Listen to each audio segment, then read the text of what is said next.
Дзень добры, даражэнькія мае.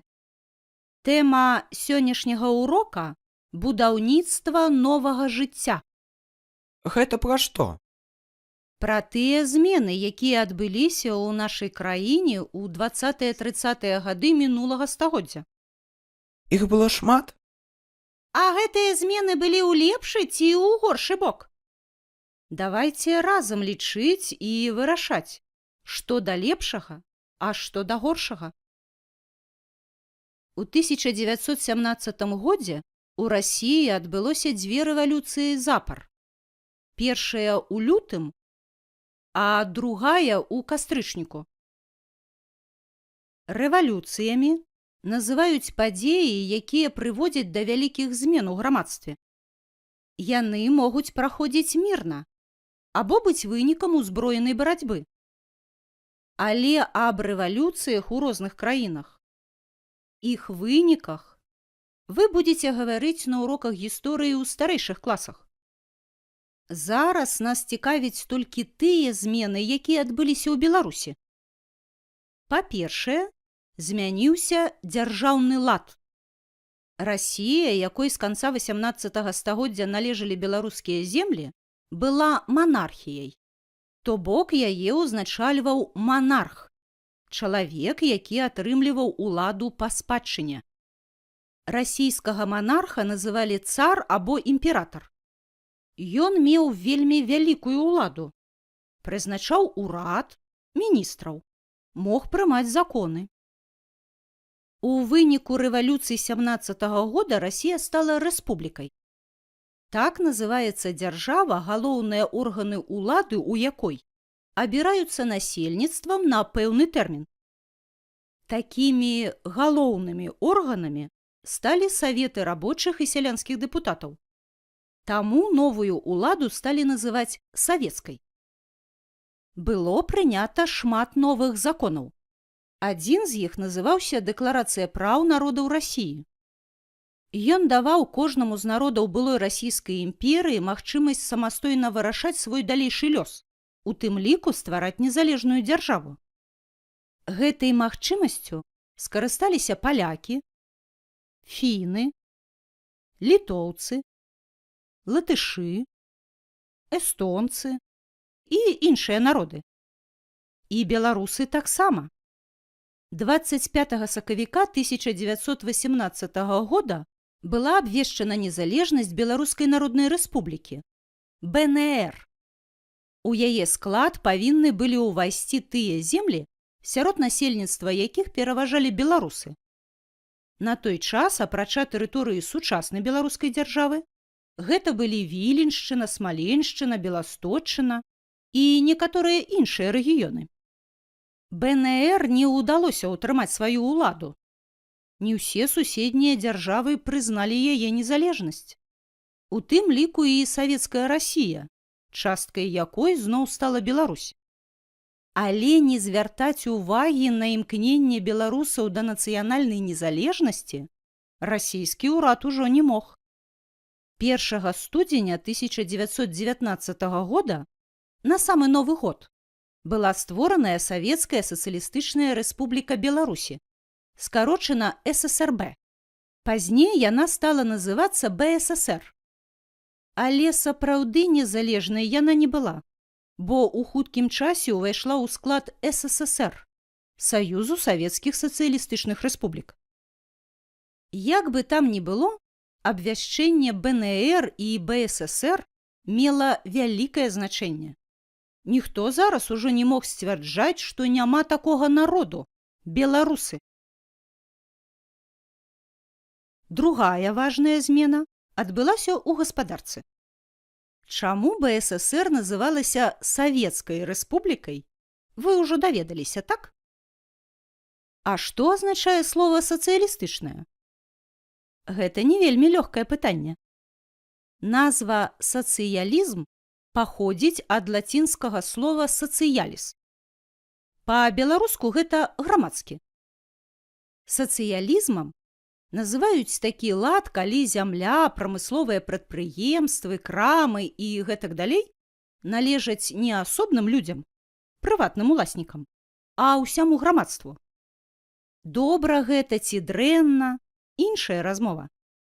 Школьная праграма адносіць вывучэнне тэрміну сацыялізму ў старэйшыя класы. Але, калі ёсць жаданне, абмяркуйце гэтую тэму з бацькамі або іншымі дарослымі. Дык вось, пры савецкай уладзе зямля, фабрыкі, заводы, банкі сталі грамадскімі. Імі распараджаліся не асобныя людзі, а дзяржава. Таму савецкую дзяржаву і называлі сацыялістычнай. У БССР у 20-30-е гады 20-го стагоддзя значна павялічылася колькасць прамысловых прадпрыемстваў. Мабыць, многія з вас любяць ласавацца шакаладнымі і не толькі шакаладнымі цукеркамі. Паглядзіце на іх этыкеткі. Цалкам магчыма, што яны зробленыя на мінскай кандытарскай фабрыцы «Камунарка» або на гомельскай «Спартак». Яшчэ адзін прысмак – згушчонку сталі вырабляць кансервавыя заводы ў Рагачове і Глыбокім. Але толькі салодзенькім у жыцці не абыдзешся. У Беларусі будаваліся швейныя і трыкатажныя фабрыкі, станкабудаўнічыя заводы, прадпрыемствы, якія выраблялі будаўнічыя матэрыялы, шкло, цэмент, перапрацоўвалі драўніну. У Гомелі пачаў працаваць завод, які выпускаў розныя сельскагаспадарчыя машыны. У Мінску адкрыўся радыёзавод. У Магілёве наладзілі выпуск штучнага шоўку. Пералік гэты можна працягваць і далей. Паспрабуйце даведацца, якія прадпрыемствы былі пабудаваныя ў вашым горадзе або раёне ў тыя часы. А як ішлі справы з пераходам да сацыялізму ў сельскай гаспадарцы? Спачатку амаль ніяк. У першыя гады савецкай улады зямля была перададзеная ў бясплатнае карыстанне сялянам. Яны вялі на ёй самастойную гаспадарку. І нядрэнна вялі. Але ў канцы 1920-х гадоў кіраўніцтва СССР вырашыла, што грамадская ўласнасць павінна быць не толькі ў горадзе, але і ў вёсцы. Сялянскія гаспадаркі пачалі аб'ядноўваць у калгасы, калектыўныя гаспадаркі. Гэта магло б даць нядрэнныя вынікі. Аб'яднаўшыся ў кааператыў, сяляне маглі б размяркоўваць паміж сабой розныя віды працы, набываць на агульныя грошы сельскагаспадарчую тэхніку. Але пры адной умове. Калі б яны аб'ядноўваліся па сваёй волі, добраахвотна. На самой справе значную колькасць сялян прымушалі ўступаць у калгасы. А тых, хто упарта адмаўляўся, аб'яўлялі кулакамі, ворагамі сацыялізму і ўсяго працоўнага народу. Іх пазбаўлялі маёмасці, арыштоўвалі, высылалі з Беларусі ў далёкую халодную Сібір. Цалкам магчыма, што і сярод вашых продкаў ці іх родзічаў былі такія людзі.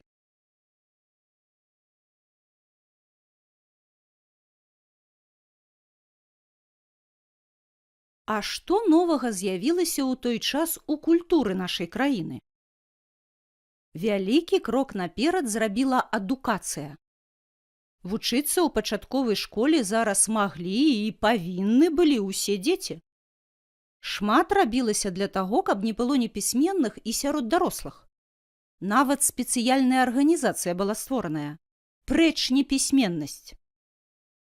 У 1921 годзе адкрыўся першы на тэрыторыі Беларусі універсітэт, беларускі дзяржаўны, БДУ. А ў канцы 1930-х гадоў у рэспубліцы дзейнічала ўжо 25 вышэйшых навучальных устаноў.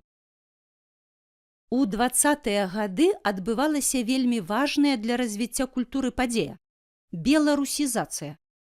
Гэта значыць, што на беларускую мову пераводзілася навучанне ў школах, на ёй выдаваліся законы і іншыя дзяржаўныя дакументы, друкаваліся газеты. Праўда, пры гэтым не крыўдзілі і прадстаўнікоў іншых народаў, што здаўна жылі на тэрыторыі нашай краіны. Уявіце сабе, у тыя часы ў Беларусі было ажна 4 дзяржаўныя мовы. Акрамя беларускай, таксама руская, польская і яўрэйская. Шмат маладых таленавітых людзей сталі занимацца літаратурнай творчасцю. Дзейнічалі 4 тэатры. Здымалася беларускае кіно. Калі б так працягвалася і далей, то зараз і праблемы б такой не было, што нехта з беларусаў не можа свабодна размаўляць на роднай мове. Але беларусізацыя была спыненая. Чаму? І гэтае пытанне вы будзеце абмяркоўваць у больш сталым узросце, на уроках гісторыі. Але чаму б вам ужо зараз не паразважаць над тым, што нам, у наш час, можа дапамагчы стаць беларусамі не толькі па назве, але і па мове, на якой размаўляем.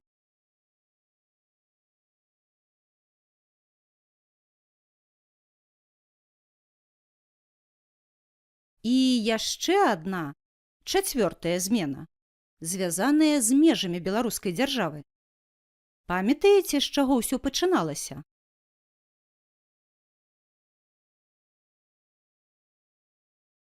Але ў 1921 годзе ад той першапачатковай тэрыторыі беларускай дзяржавы засталіся, можна сказаць, рошкі ды ножкі. Пасля савецка-польскай вайны усходнія вобласці – Смаленская, Віцебская, Магілёўская і Гомельская – апынуліся ў складзе Расійскай Рэспублікі, а заходнія сталі часткай Польшчы. Але не назаўсёды. Усходнія землі вярнуліся праз некалькі год, праўда, без Смаленшчыны. Гэтая вобласць засталася расійскай. Заходняя Беларусь была далучана да БССР у вельмі трагічных абставінах пасля пачатку Другой сусветнай вайны.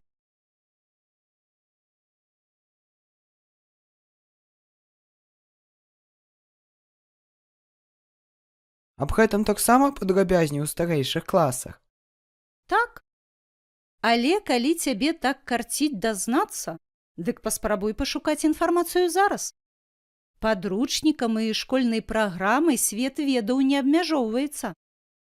Так. І якія з гэтых змен да лепшага? А так адразу і не адкажаш. Мабыць, на гэты конт могуць быць розныя думкі. А вы як лічыце, даражэнькія? Толькі памятайце, калі вы выказваеце свае меркаванні, трэба растлумачыць, чаму лічыце менавіта так.